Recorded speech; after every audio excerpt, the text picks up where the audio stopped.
You didn't hear about this? The resident who was doing ultrasounds on men on their genitals in his apartment. I beg your pardon? Oh my God. This sounds nefarious. An ex-UC health doctor guilty for genital ultrasounds in his apartment. Rudell Saunders was found guilty of practicing medicine without a license. Saunders, a resident at the time, told the men that he needed a certain number of ultrasounds for his training. One of the men testified that he was interested in the ultrasound because of a family history with heart problems. I'm like, you're a little far south for some heart problems. 1, recruiting someone. 2, telling them to come to your house. Like, to the residents who are listening right now, don't do that. Attendings listening right now, don't do that. What's good, everybody? Welcome to another episode of Docs Outside the Box. Our first episode since recording, since we got back in Ghana. Yo, we did one episode in Ghana. Go back and check that one out. That's the last episode. And we covered a lot of topics on that episode. And it's been like 4 weeks, babe. We haven't recorded since. Lazy lima beans. Yo. Guys, when I tell you... We needed a break. I didn't want to record, guys. We needed a break. My brain just... I had so much to say, but I think the really interesting thing for everybody who's listening is, like, I constantly have something to say about a lot of things that are going on. It's just that there's a lot of times where I have to govern. I have to... really rethink what I want to say and say, okay, well, listen, is this something that you guys want to listen to? And also at the same time, would I get canceled for saying it? And after a while, I was just like, look, man, like I'm working and then we're also taking care of the kids and then we're also seeing family. It was just like, I don't feel like recording. That's it. I just didn't feel like recording at all. Yeah, it was a lot. We needed a break, I think. Having the kids. Ready to go. You were ready to go. I just didn't want to. No, I mean, for me, it could have gone either way. I was actually kind of fine not recording. Yeah, because I did feel like we needed a break. Having the kids with us 24/7, right? Like, usually the kids are in school or they're in camp. Like they are right So having them with us 24/7 definitely made me more tired than usual. You know, made me more fatigued mentally and physically than usual. But the trip was... Great. I loved it. I was very briefly, y'all. So in August, we spent a significant amount of time doing the medical mission, and we split duties. A significant part of the time I'm there, operating, seeing patients, and then we reverse. Renee will do the same thing. I'll be kind of like what we do at home with locums. Yeah. Mm-hmm. It started off with me running a clinic out of my apartment. Basically, I hear a knock on the door. Tick, tick, tick, tick, tick. Yes? Hi, I'm here to see Dr. Ani. I'm like, okay, hold on a second. You start to realize, Dr. Ani. I don't have to examine people, but yes, this actually happened 3 times. Yes, you had 3 patients. Yeah. This happened 3 times, so we saw people. No, actually, you ended up... Yes, you did end up with 3 patients. Yeah, it was 3 total. Yeah. And then we said, okay, you look okay. Can you make the trip up to Kumasi, which is 4 hours away? So I saw them, did the pre-evaluation on them from a surgical standpoint, and then, hey, go up to Kumasi and, get surgery. So that's what we do. My family's from Accra.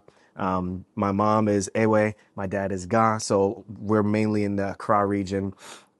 And then when the team comes, we go up there to Kumasi, to Kwame Nkrumah University of Science and Technology. We set up with the team, and then we're there for several weeks, operating, seeing patients. Renee, you did a bunch of COPOs, or at least you did a lot of education around COPOs. Mm-hmm. You even did a virtual presentation while you were in Accra with the kids to folks in Kumasi on what did you talk about specifically? So... we are pushing more for education with international healthcare volunteers. We're really trying to move forward in the realm of education. And so this time around, we did essentially a COPO clinic. But before we did the COPO clinic, we did a series of didactics. In Ghana, you'll find that a lot of the colposcopies, cervical cancer screenings actually done by midwives. And so there were quite a few midwife students there, and we presented to them on colposcopy, on cervical cancer screening, and we just had a live audience, so we wanted to take advantage of that. Yeah, that's one thing we talked about a couple of years ago, but it's really important for us to kind of talk about it over and over again, which is, okay, you can't just go there, go to a different country, go to a place that has low resources and just go and operate, do procedures, and then get out. Like you have to think about, all right, if I go here to this place and I perform procedures, am I going to be able to do procedures that someone who's still going to remain there going to be able to take care of the complications from these procedures, right? Right. So I think one of that came up when we interviewed a pediatric surgeon who went to Haiti, and I think she went to some other places in Asia. Yeah. And I remember I was asking, I was like, okay, like there are certain procedures that you do that maybe they can't do or replicate. Like, how do you justify that? I forgot what her answer was, but that's a really serious thing to talk about. It's like, well, if you're doing cases that you do in America, but you do them in a different country, but there's nobody there to follow up on these patients, and they don't have a way to get to America, then what are we doing? Yeah. So I think one of the things I'm really proud of with our organization, which everybody will put in the show notes, is International Healthcare Volunteers.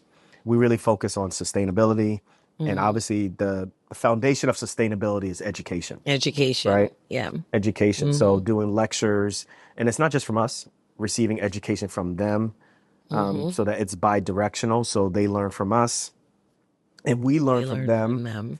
Oh yeah, yeah, yeah. So I did Yeah. about, go ahead. You were going to say something?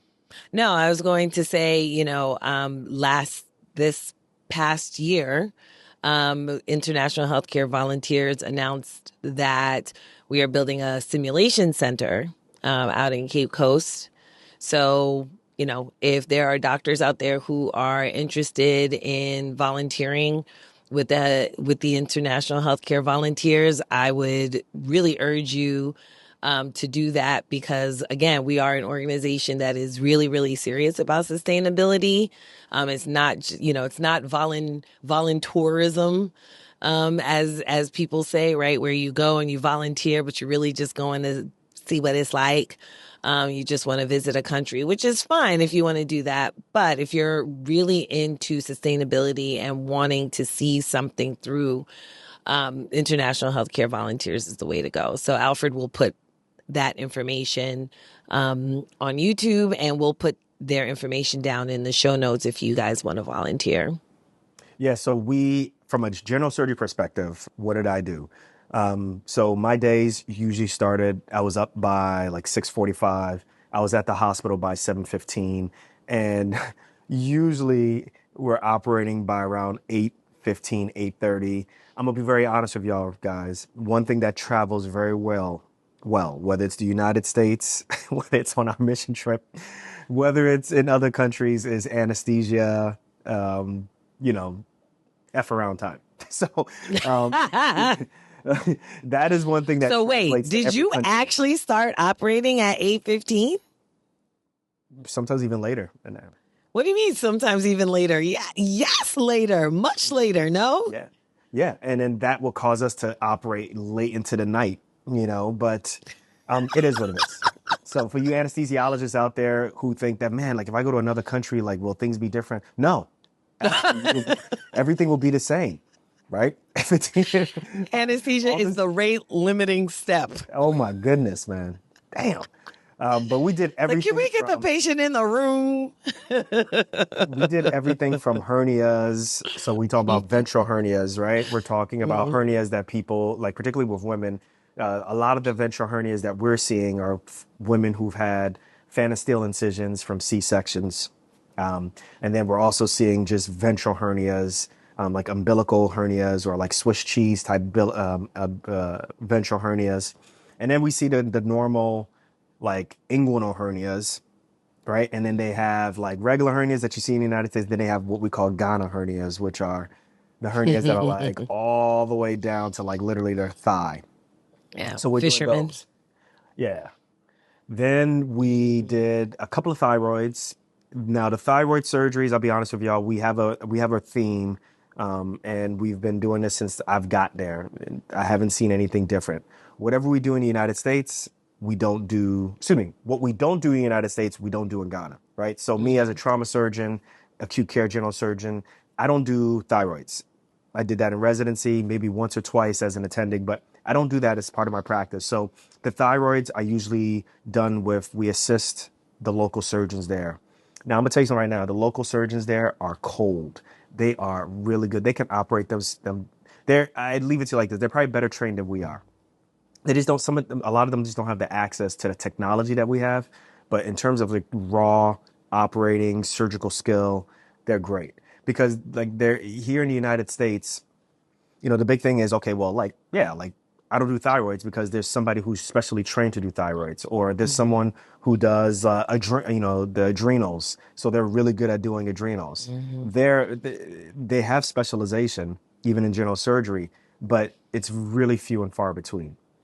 So Yeah. if you nick something and you have a vascular injury, like that's on you. If you have a urologic emergency, that's on you. Like there's nobody who's gonna come and save the day and be like, hey, like, can you come in the next 15 minutes? I'm gonna hold my finger on this. They're like, Fix it. fix it. So these surgeons, they are very well trained. And like I said in the beginning, I learn a lot from them. One thing that we didn't bring mesh. So my partner, Dr. Kennard, he went and purchased mesh in Ghana, and then we sparingly used it during cases, particularly for the larger hernias, right? The inguinal hernias that were like the Ghana hernias, and then like the ventral hernias, we used that also. And then for the others, we just did a suture repair. And then one thing we didn't is I don't know what was in the fufu. I don't know what was in the shito. I don't know what was in the gari. I don't know what was in the light soup in the fufu. I don't know what was in the komi. I don't know what was in any of that stuff. But appendicitis was like rampant during this time. We did the amount of appendixes we did compared to the appendixes the appendixes that we did this month were way more than the total amount of appendixes that I've done over the last 10 years. Like, it was crazy. Okay, Nee. I think probably in Ghana, realistically, seriously, in Ghana, like not in overall, but I'm talking about in Ghana, like the appendixes that we did over the past 10 years, I probably did like 3. Yeah. Right. Yeah. And this month we did like close to 15, which is highly like abnormal. Every day. Yeah, that's unusual. Yeah. Every day there was at least 2 or 3 students who came in saying that they have appendicitis, and you would go in there and it's like perforated, or the appendix Like it's real. inflamed. It's real appendicitis. But I want to say something. So it's funny. What you want to say to me? First of all, let me just back up a little bit, because you did talk about doing the clinic outside of our apartment. And I just want people to know that we are not like that resident who was doing ultrasounds. What happened? You didn't hear about this? No. The resident who was doing ultrasounds on men, he was doing ultrasounds on their genitals in his apartment. I beg your pardon? Oh my God. Yes. Here in the United States? In the United States, yeah. It was a resident. He was having men come to his apartment, and he was doing ultrasounds on their testicles. This sounds nefarious. Ultrasound? So we were not doing that. For what reason? We were not doing that. So I want to go back. I just wanted to go back so that people understood exactly what was happening there. Hold on a second. Hold on.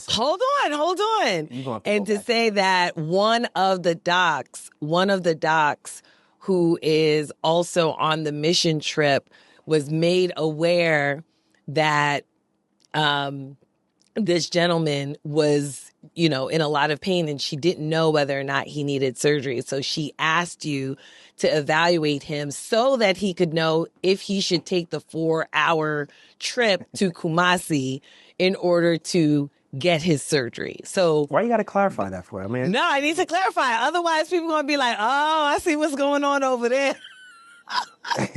All right, let's get back to this. Let's get back to this resident. So sounds on test. That's one. Please. But number two is that, So over the last couple of years, because you talked about having, appendicitis or people having appendicitis, it's true though. Like every year, or I should say almost every year, we meet somebody who has appendicitis. So one of the surgeons that you operate with, remember the first year that we met him, he had appendicitis. Remember? Yes. Yes. And then I think that either that same year or the following year, I don't know if you remember Ganza. Remember Ganza? Yeah. Remember he was a house officer. We treated him with oral antibiotics, right? He treated himself with oral antibiotics, and we kept telling him, Ganza, you cannot keep taking oral antibiotics. If you keep flaring up, you have to have surgery. But he also had appendicitis. So I'm like, what is going on that all these people around us are having appendicitis? Yeah. Okay, so you've stalled enough. Let's talk about this guy doing ultrasounds on testicles. Yeah. You didn't hear about that? In his apartment. So he's an ex-UC health doctor guilty for genital ultrasounds in his apartment. Rudell Saunders was found guilty of practicing medicine without a license. Yeah.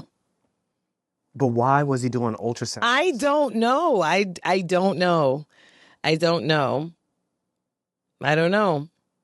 So he was found guilty of felony charges, and that was released. That was the decision that came down August 5th. Hold on. He's a radiologist, or what was he? No, I don't know what kind of resident he is.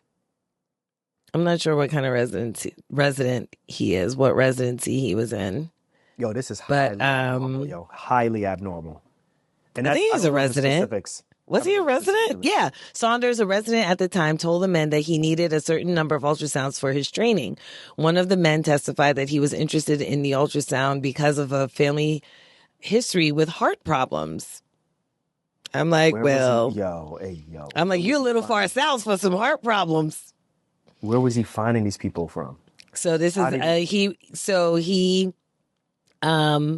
let's see, a doctor who teaches at the University of Cincinnati's medical school testified that the school did not require a certain number of ultrasounds for the credentialing procedure. Yeah. So I'm not quite sure. Yeah. I'm not quite sure. See, I like this. When did this come out? This came out in August. The fact that he was found guilty, so this has been going on for at least. Oh yeah, this has been going on for several months. Yes. Yo, you gotta. Yo, I gotta read about this. You gotta let me know about this because this is one, recruiting someone. Two, telling them to come to your house. Like. Three, what did you say afterwards? What's the follow up? Four, did you get money from them? I'm not sure. I think was he a resident? Or you know what? I'm not sure.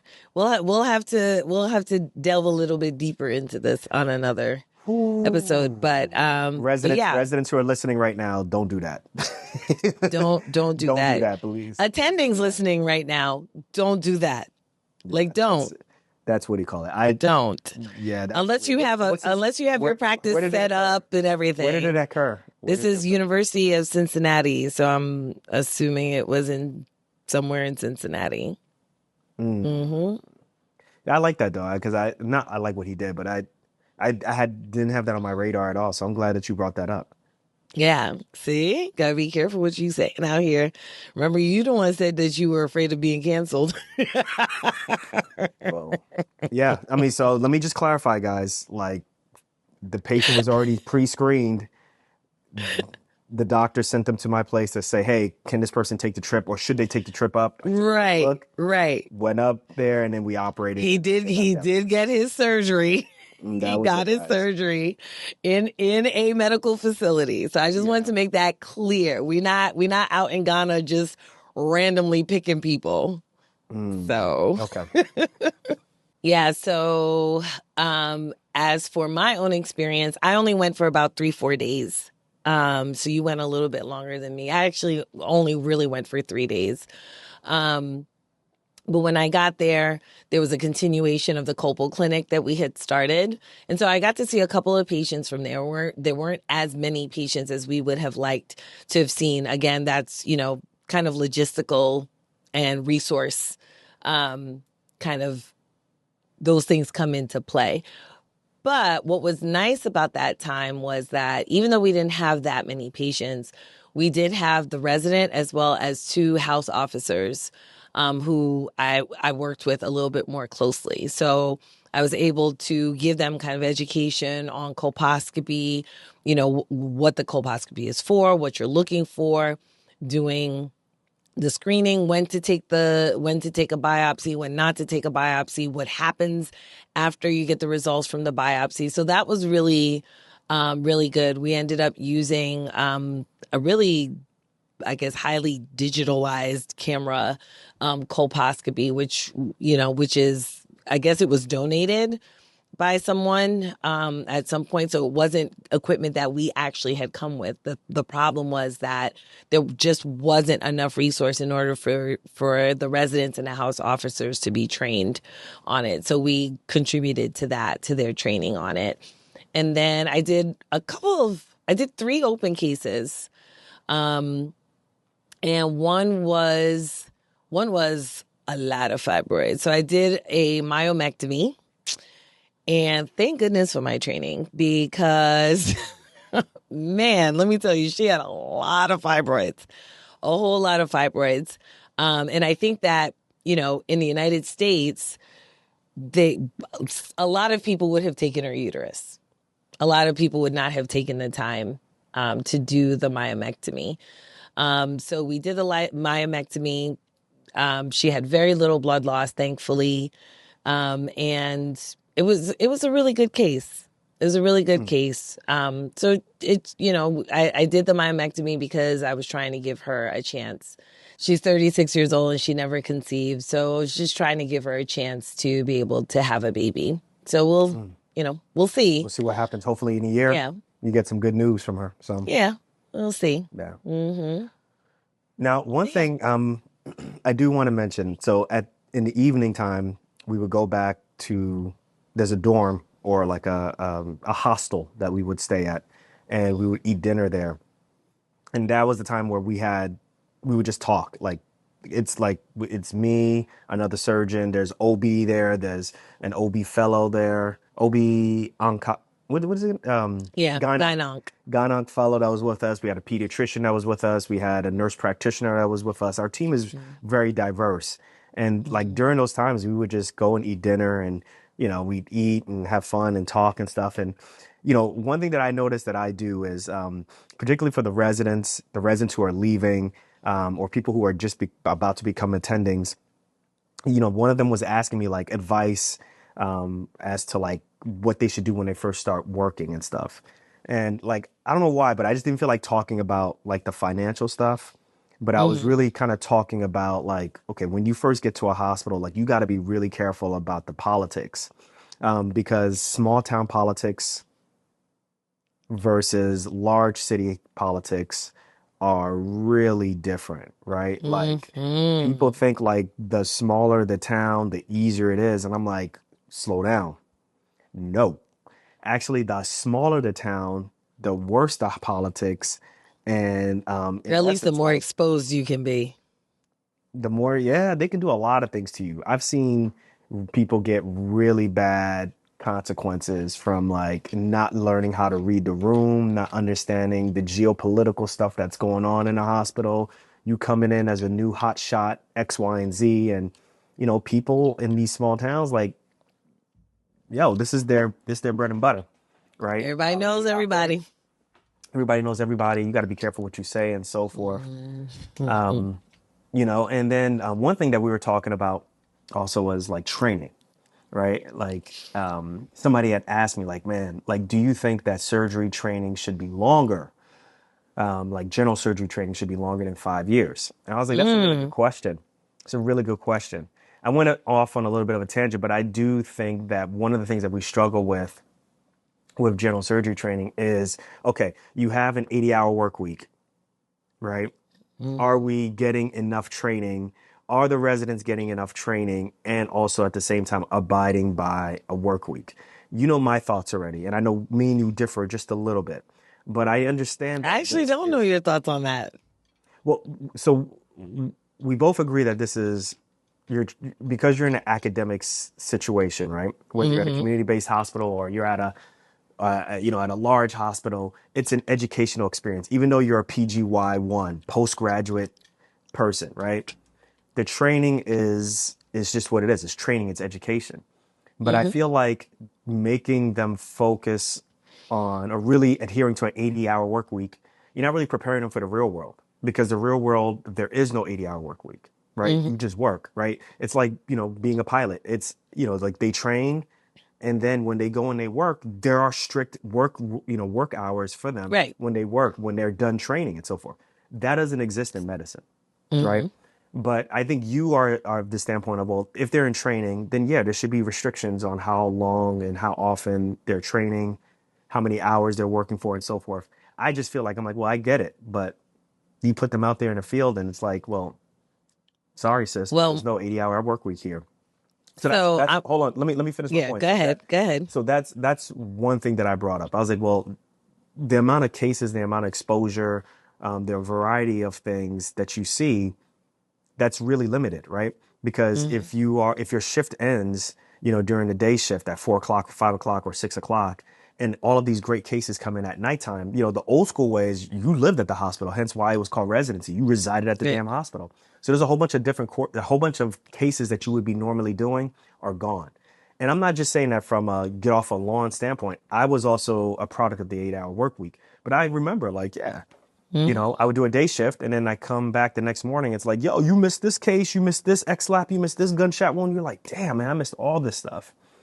But then, I said, well, there's a lot of my attendings who, they brag about like the stuff that they were able to get away with when they were in training in the 70s and the 80s. And I'm like, well, probably a lot of the reason why we have a lot of these regulations is because y'all messed it up, Like I remember a lot of my attendings they would brag about how they would go to the VA and they were doing like these crazy cases as chief residents by themselves. Like, like esophagectomies. And I'm like, yo, like this is a big deal. These cases, like you're removing someone's esophagus, right? And you're reconnecting because it's cancer and so forth. To be doing that without an actual attending, to be doing that as a chief resident, I think it's nuts, right? And it's no wonder you're seeing a lot of these complications. Could be experimental. So a lot of stuff that was happening, particularly at the VAs and so forth, in their 70s and 80s, maybe even in the early 90s. And, these attendings saying, oh, yeah, it was just me as a chief or as a third year doing X, Y, and Z, all these major things. It's like you telling yourself, I don't know if that was the right thing to be doing, So, Yeah. the pendulum has swung, I don't know if it's 180 degrees, but I do think that we're at a point where we got to think about, particularly for general surgery, like, we're going to have to change the way how we train folks a little bit. They Well, didn't want to hear that answer. So I'm sure they didn't want to hear that answer. So I mean, listen, I do think that there needs to be some sort of protection for learners. And you're absolutely right. Like you don't have the protection of the 80-hour work week. But let's also talk about the environment that you are going to be working in as an attending versus what you're going to be working, how you work as a resident, right? So let's just take night shift, for example, because it really is all about the call, right? It's not about the shift, right? It's not about the day shift, right? Because usually on day shift, right? Usually on day shift, you are in charge of a service, right? You're in charge of a service. So if you're on ICU, you're probably not on general surgery. If you're on trauma, you're probably not in clinic, right? You're probably not doing all these things. As an OB resident, right?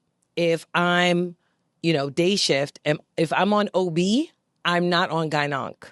If I'm on OB, I'm not on antepartum, right? Like I am on that service. But night shift, that's where things change. Why don't you just say after bath? Now, on night shift or on night call, however your residency does it, okay?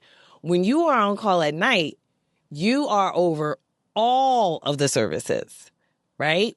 So your team, you have a smaller team that is now taking care of all of the services. At least that's how it was in my residency. That's how it was in my residency. I think that's how it is everywhere, man. Right. I think that's how it is everywhere, right? Okay. Exactly. Nobody has, oh, you have the night shift OB and the night shift GYN onc and the night. That's not how that happens. It's like, it's three of us and we take care of OB, antepartum, gyn onc, gyn, ER, everything. The best at night is what? The super subspecialty surgeries like opto, derm, and plastics. I don't know how it was at your place, but at my place, it was a intern or a second year would cover like plastics, opto, and like, I forgot what was the other one I mentioned? Plastics. Derm. And no, not derm. Derm didn't have anybody in-house. Exactly. Opto, and I forgot who, but either way, it's like people would come into the hospital like, yeah, I need a plastic surgeon. It's like, okay. An intern comes in and it's like, yeah, I'm covering all of these services. Like, what you need? Like, yeah, they want a plastic surgeon to fix this. It's like, all right, now you got an intern fixing it. But go ahead. Boo. So you get a coalescence of services. Right. So you get a coalescence of services. The thing is, as an attending, I'm never covering gyn-onc. Right? If I'm covering the ER, it's like, yeah, but for the most part, the ER docs, right, are expected to do a lot of the triaging, right? Okay. And, I'm not covering the same number of services, right, for the most part that I would be covering, or the same number of patients that I would be covering, when I was in residency. As an attending, I'm just not, right? So my OB service alone as a resident, I mean, you can have 20 patients, on the ward. It's like, that's a lot of people, the onc service. Huh? That's a lot for OB? Yeah, but I'm just talking about the OB service. I'm just talking about people who delivered, right? Like, that's all I'm talking about. I'm not even talking about the people who are delivering, who are laboring, right? Gotcha. I'm not even talking about the people who are on antepartum, people who are pregnant, who are not ready to have their babies for potentially days or weeks from now, right? Like, okay. So I'm just talking about, really, I should say postpartum, right? So people who have delivered, right? That's the postpartum service, right? And then you have the people who are actually laboring. So that could be like 4 or 5 more people laboring as you walk in the door, but it certainly could be more as the day goes on. Then you have your antepartum service, which could have another 10, 12 people. Then you have, so you're covering a lot of people. But my point is that, right, as residents, okay, you're covering a lot. Right? You are covering a lot of people. You're seeing a lot of patients, but you are also expected to study. As an attending, you're not expected to study. You're just not expected to. Now, you want to go and you want to read a little article here and there. You got to do your mock and all of that. That's great. But you are not expected to study and then show up and be pimped by somebody, or to then have to take an in-service exam, or to be evaluated, for the knowledge that you had on this particular month. You are not expected to perform academically as an attending. And so I think that's the difference, right? And so even for those attendings who are like, no, but I work at an academic center, I'm like, yeah, but you still don't have the same burden of being evaluated in the same way that residents do, right? And you have your residents doing most of the work. You're probably not doing half the documentation that you would be doing as an attending if you didn't have your residents there, which is why attendings get pissed off on graduation day when they have to be the ones who are on call, because they're like, who's going to do all the documentation? Well, I say all that to say most of the medical care is probably not at academic centers, though. Right.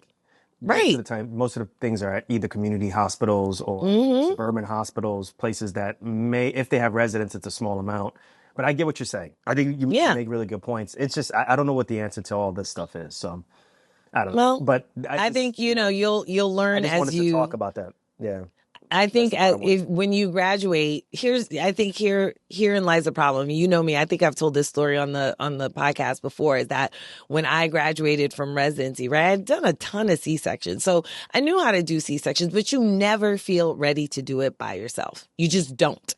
right? Which is why I went straight panic the first time I had to do a C-section by myself. I was like, oh my God. And you were like, what's wrong with you? You haven't done C-sections? Like, I'm like, no, I've done plenty of C-sections. You're like, so what's the issue? I'm like, I don't know. I was just panicked that for the first time, I didn't have an attending standing in the corner or standing across from me, basically just telling me, yeah, you're doing a good job, right? I had to be that person to do that. And so I think every resident probably goes through that. When they get to the finish line, they feel like, I'm not ready. I don't know enough. Maybe if I did like 5 more, and it's like, listen, this is why it's called medical practice. Because this is what we do. And we are going to encounter things that we never encountered before.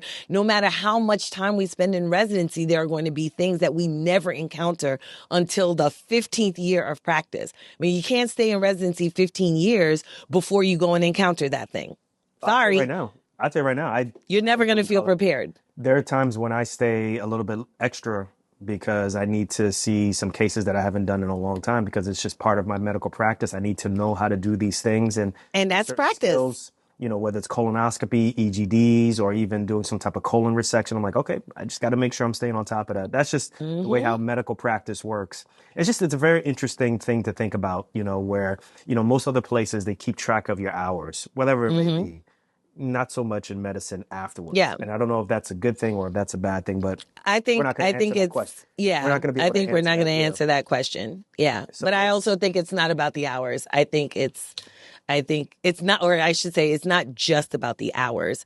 It's also about the environment and the other responsibilities that residents are essentially supposed to be doing, right? They have other responsibilities that attendings don't have. So you just want to move on. That's what you want to do. All right. So up next, we're going to be talking about whether or not you can or cannot do locums as a busy mom. I think I know the answer to that, and I think all you guys know what the answer is out there. So stay tuned.